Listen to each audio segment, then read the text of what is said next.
Good day, my reloading family. My name's Carl. Today I'd like to introduce you to a couple items that I make. First, I've got three things to say about reloading.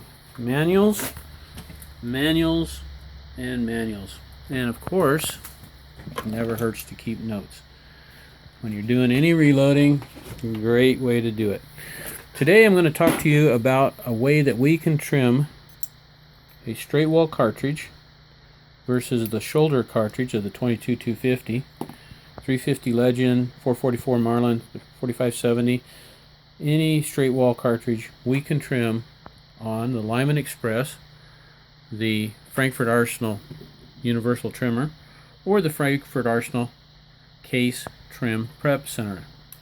All three of these use the same principle. Basically, we will be indexing in a chuck here off of an area of the shoulder so that we can get the proper neck length or case length, not case overall length, case length. As I was stating, Lyman uses a bushing, which I really like the bushing style. I think it's about the same as the Frankford Arsenal collet style. We're going to index off of a lip on the inside of the bushing, whether you can see it there, hopefully you can, to the shoulder to the start of the neck to the end of the neck. So what we're going to get is a, as I said, more precise trim when we do that. Well, when we go to straight wall, there's no way to index, no way to stop it. So after a little bit of machining, research, measuring, I make a bushing and go right inside on your chuck on any of the three machines. They're all different. Basically what we're going to do now is index off of a universal hand priming tool, and it will stop when it comes up to the end of the bushing. So to kind of show you how I do this, there's your 350 Legend brass. I'm going to set up a few thousandths on the trim length, turn on the trimmer.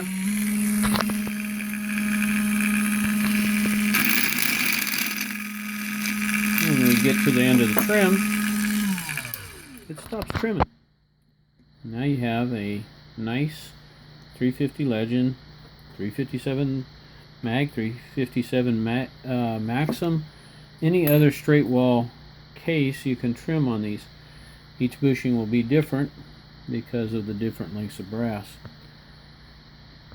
So that's great and dandy, but when we're doing shouldered, what we start doing is we get this little tiny fine stuff building up underneath the shoulder inside of either the bushing, down inside the bushing here on the Lyman, or we get it build up underneath of the washer here on the Frankford Arsenal. So as stated, we get build up down inside of this area, right down in there, and that becomes a problem. Well, we've got a solution for that. Make a vacuum adapter, slip it on there. I use a rubber band. Some of these nuts for the collet for the chuck was not as big as other ones, so we've got two different sizes there. As I build these, I just want to make sure they are able to stay on. Just to show you how this unit works, I'd like to do a trim on the Frankford Arsenal. Basically it's going to be a little noisy here for a second or two. Turn the unit on, flip on the vacuum cleaner. I'm doing about a 10-20,000 trim here. Do a little bit of neck snapper.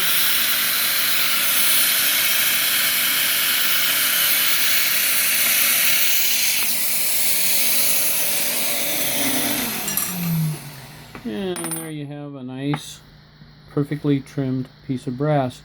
Using the vacuum port adapter here, and I'm holding my brass case length on this trimmer, case length within a half to 1/1000th. I think that's reasonable, especially when you consider when you do that little chamfer there at the end, the inside chamfer, you might be taking off 1 to 2 thousandths. So that's excellent. Precision rifle shooting, it will work. I'd like to do kind of a quick review here, show you what I've got going on. 3 different machines, 3 different products, different lengths for the bushings. Lyman, Frankford Arsenal. Same way with the adapters, the vacuum adapters. I had to lathe these out, cut a little notch on it for the Lyman Xpress. Special lathing inside for the Frankford Arsenal case, universal case trimmer, and of course for the Frankford Arsenal case and trim prep center. Bored a hole on this side so you'll have vacuum pulling through all the time. When you pull the case out, it'll suck plenty of vacuum across the end of the washer or the bushing. Cleans everything up. As I said, these keeps me within a half to a thousandths case length when I'm doing neck trimming. These will allow us to do straight wall cartridges. Not all straight wall cartridges have to be trimmed. 9mm, 45, stuff like that. Usually you don't have to trim them.